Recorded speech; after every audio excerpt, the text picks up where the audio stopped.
Part 1. You will hear a woman talking on the telephone to a man about a car he is selling. First, you have some time to look at questions 1 to 4.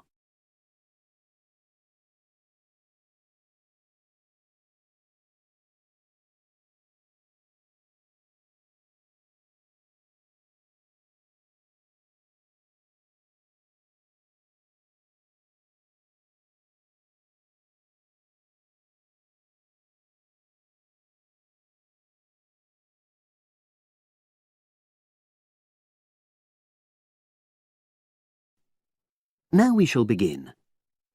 You should answer the questions as you listen, because you will not hear the recording a second time. Listen carefully and answer questions 1 to 4.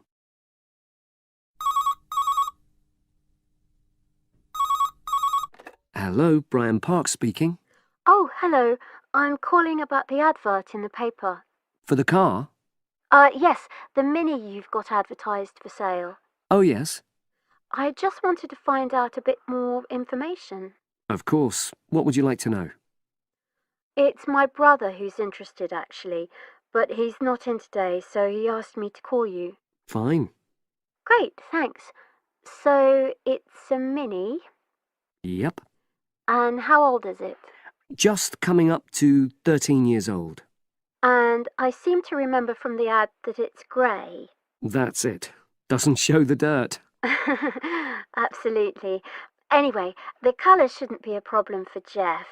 You know, the important thing is the quality. Yes, of course. And what about mileage?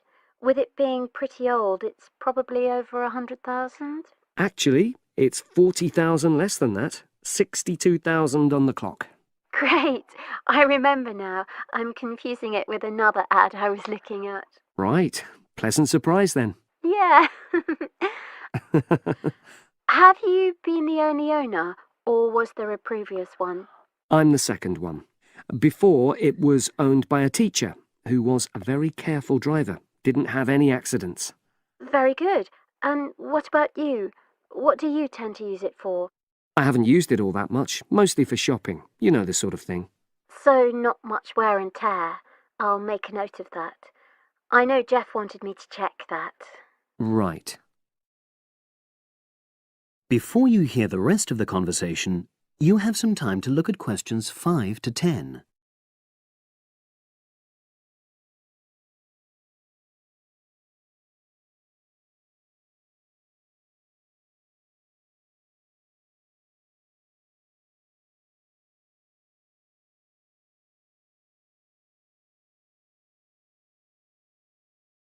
Now listen and answer questions 5 to 10.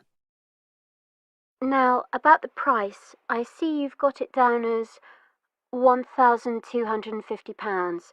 I'm not sure Jeff will be able to come up with that amount. In the ad, I did say 1,250 or nearest offer. So would you be prepared to go down to 1,000? That's really too low, I'm afraid. 1,100? I might be able to go to that. Okay, I'll make a note of that. What about tax? Is it due soon? Got another 5 months before it's due. Oh, that's a real plus, yes. I'll make a note of that. Okay. Now, you say it's in good condition. For its age, I'd say yes, definitely. It's just been serviced and there were no major problems. Major. I'd be able to show you the service report. The only thing is, you'd have to get a new tyre in the near future. Though it's still okay, you know. It's certainly absolutely safe at the moment. Okay, fair enough. Yes, I understand. And the garage also mentioned that one headlight could probably do with replacing. They think there's a fault there, you know, intermittent. Well, we'd obviously look at all the documents, but that sounds very straightforward. Of course. I've got all the service documents up to date, and you can look at those. Well, it all sounds pretty good, and I know my brother will be interested, so would it be possible for him to see the car? He's back from his trip tomorrow and away tonight, so how about tomorrow? Tomorrow? Wednesday? I'm afraid that's not possible. I'm out pretty much all day. Well, Thursday then? That'd be fine, yeah. In the morning? Yes, that'd suit me perfectly. Great. Now, you'll need my address. Oh, yes, of course. What is it? It's number 238, 238? London Road. Oh, that's easy enough. Yes, very straightforward. So I'll pass on these notes to Jeff, and he'll see you in a couple. That is the end of part 1. You now have half a minute to check your answers.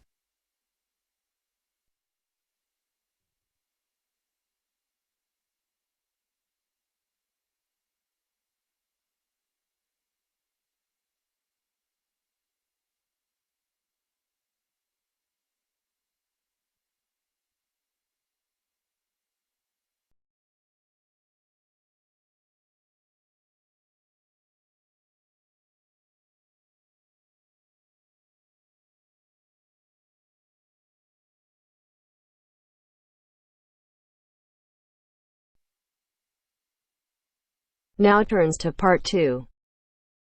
Part 2. You will hear a tour guide talking to her tour group. First, you will have time to look at questions 11 to 15.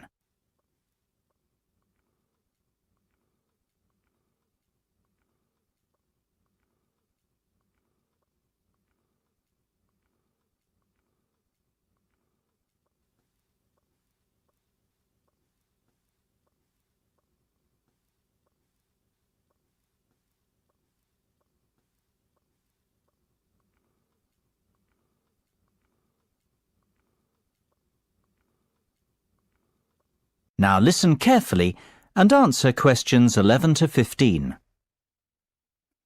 Well, we certainly have a busy day ahead of us, so let's get started, shall we? You'll find a map of the museum with the itinerary I've just handed out. The museum's our first port of call, so let's have a look at the map now.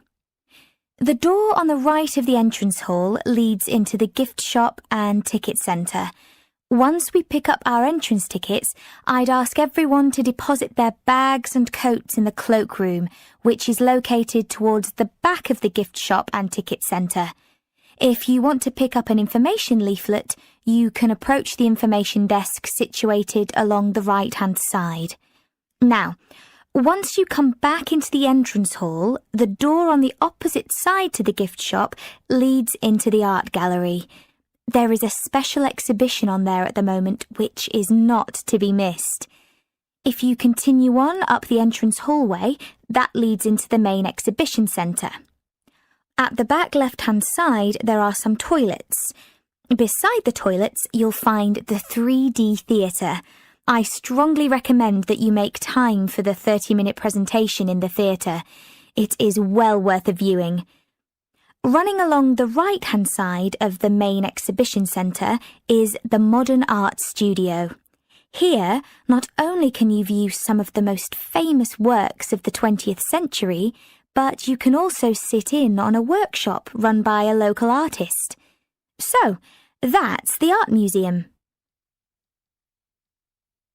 Before you hear the rest of the discussion, you have some time to look at questions 16 to 20.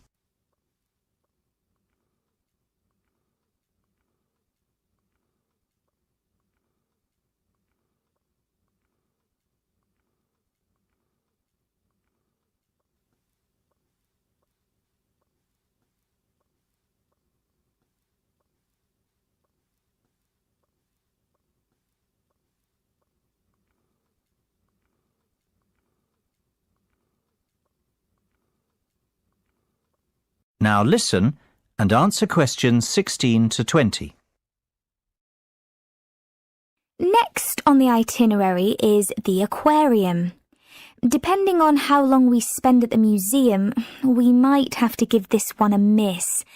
It's not what I'd call a highlight of the day, but it would be a shame if we didn't get to see it, as it's en route to the Solheim Country Club, where we're booked in for lunch at 1 o'clock. Originally, we had planned to stop off at the Milltown Winery afterwards, But we've had to scrap that plan. Otherwise, we'd never get to the zoological gardens before closing time. We have pre-booked the gardens and must be there by 2:30. So, no dilly-dallying please after lunch. Straight back onto the bus. The gardens close at 3:30, so we've an hour there, which should give us ample time to look around. Time allowing, we'll stop off at the famous Stout Brewery after that, if traffic isn't too heavy, and we're in Lincoln before 5. If not, we'll head straight for the National Concert Hall, where you're in for a real treat of an evening, with a performance from the world-renowned cellist, Andrei Borovsky. We have to be in our seats by 6:30 sharp. After that, it's back to the hotel for the night, where a buffet meal will be waiting for us at 8:30, or whenever we get back. That is the end of part 2. You now have half a minute to check your answers.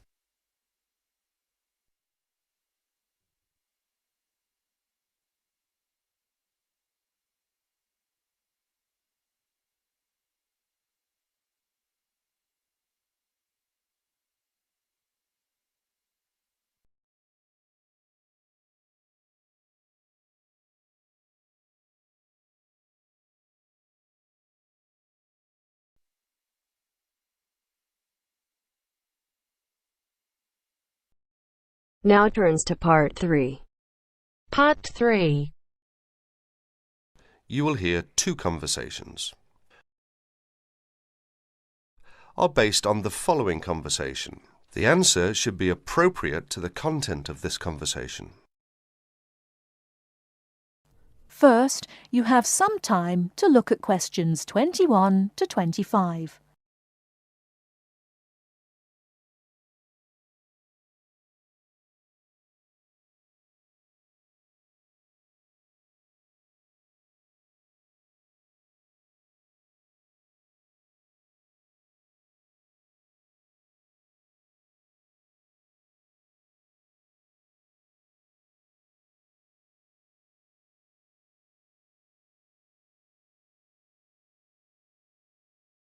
Now, listen carefully and answer questions 21 to 25. Oh, hi Dave. Long time no see. Hi, Maria. I just settled down. I thought I'd drop by. Come on in, take a seat. Would you like anything to drink? I have Sprite and orange juice. Sprite would be fine. Oh, so how have you been? Oh, not bad. And you? Oh, I'm doing okay, but school has been really busy these days, and I haven't had time to relax. By the way, what's your major? Hotel management. Well, what do you want to do once you graduate? I haven't decided for sure, but I think I'd like to work for a hotel or travel agency in this area. How about you? Well, when I first started college, I wanted to major in French, but I realised I might have a hard time finding a job using the language, so I changed my major to computer science. With the right skills, landing a job in the computer industry shouldn't be too difficult. So, do you have a part-time job to support yourself through school? Well, fortunately for me, I received a 4-year academic scholarship that pays for all of my tuition and books. Wow, that's great. Yeah, how about you? Are you working your way through school? Yeah, I work 3 times a week at a restaurant near campus. Oh, what do you do there? I'm a cook. How do you like your job? It's okay.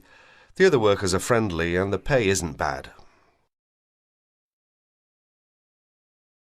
Before you hear the rest of the talk, you have some time to look at questions 26 to 30.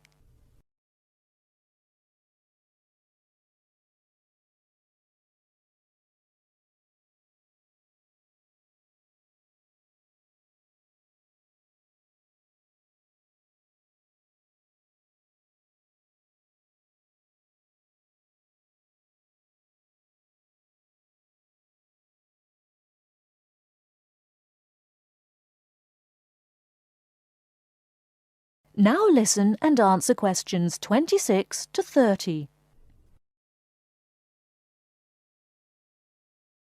Several days later, Dave and Maria met on campus. So what do you want to do tomorrow? Well, let's look at this city guide here. Here's something interesting. Why don't we first visit the art museum in the morning? OK, I like that idea. And where do you want to have lunch? How about going to an Indian restaurant? The guide recommends one downtown, a few blocks from the museum. Now that sounds great. After that, what do you think about visiting the zoo? Well, it says here that there are some very unique animals not found anywhere else. Well, to tell the truth, I'm not really interested in going there. Yeah, why don't we go shopping instead? There are supposed to be some really nice places to pick up souvenirs. No, I don't think that's a good idea. We only have a few traveller's checks left, and I only have $50 left in cash. No problem. We can use your credit card to pay for my clothes. Oh no, I remember the last time you used my credit card for your purchases. Oh well, let's take the subway down to the seashore and walk along the beach. Now that sounds like a wonderful plan. That is the end of part 3. You now have half a minute to check your answers.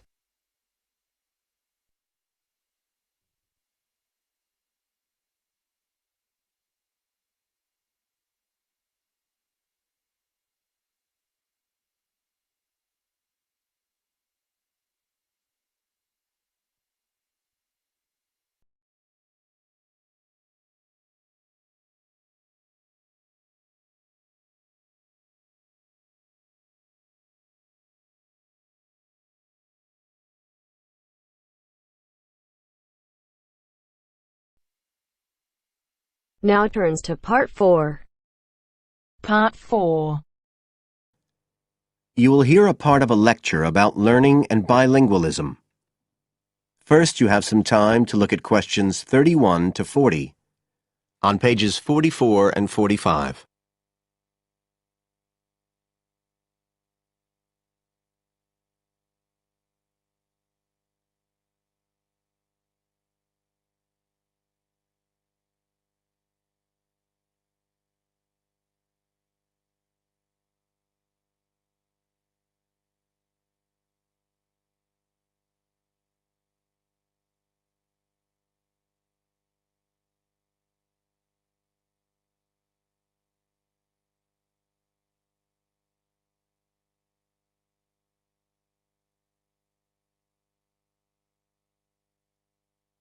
Now listen carefully and answer questions 31 to 40.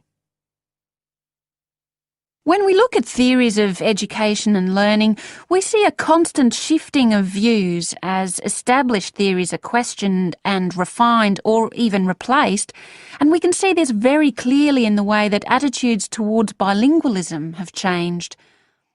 Let's start with a definition of bilingualism. And for our purposes today, we can say it's the ability to communicate with the same degree of proficiency in at least 2 languages.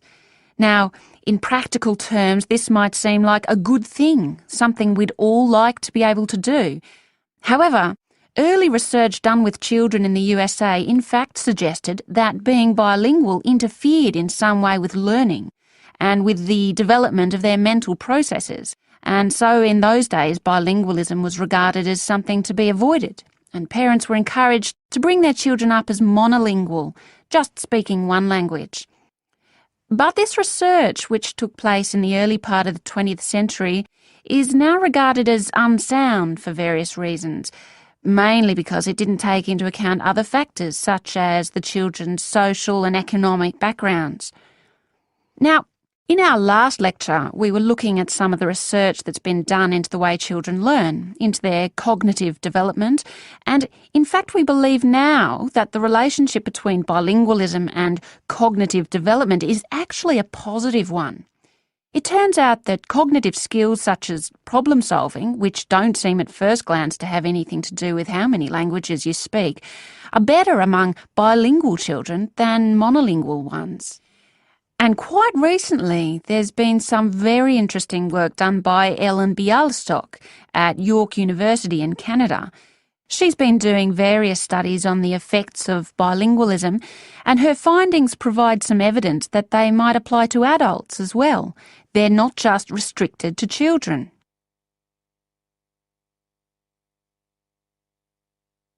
So how do you go about investigating something like this? Well, Dr. Bialystok used groups of monolingual and bilingual subjects aged from 30 right up to 88. For one experiment, she used a computer program which displayed either a red or a blue square on the screen. The coloured square could come up on either the left-hand or the right-hand side of the screen. If the square was blue, the subject had to press the left Shift key on the keyboard, and if the square was red, they had to press the right Shift key. So they didn't have to react at all to the actual position of the square on the screen, just to the colour they saw. And she measured the subject's reaction times by recording how long it took them to press the Shift key and how often they got it right. What she was particularly interested in was whether it took the subject longer to react when a square lit up on one side of the screen, say the left, and the subject had to press the Shift key on the right-hand side. She'd expected that it would take more processing time than if a square lit up on the left and the candidates had to press a left key.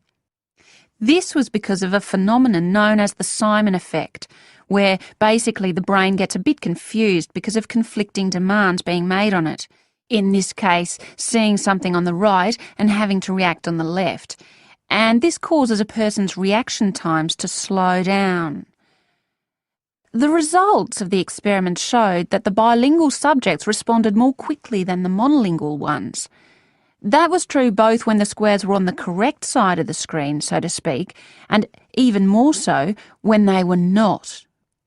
So bilingual people were better able to deal with the Simon effect than the monolingual ones. So what's the explanation for this? Well, the result of the experiment suggests that bilingual people are better at ignoring information which is irrelevant to the task in hand and just concentrating on what's important. One suggestion given by Dr. Bialystok was that it might be because someone who speaks two languages can suppress the activity of parts of the brain when it isn't needed. In particular, the part that processes whichever language isn't being used at that particular time. Well, she then went on to investigate that with a second experiment. But again, the bilingual group performed better. And what was particularly interesting, and this is, I think, why the experiments have received so much publicity, is that in all cases, the performance gap between monolinguals and bilinguals actually increased with age, which suggests that bilingualism protects the mind against decline. So, in some way, the lifelong experience of managing two languages may prevent some of the negative effects of ageing. So that's a very different story from the early research. So what are the implications of this for education? That is the end of part 4. You now have half a minute to check your answers.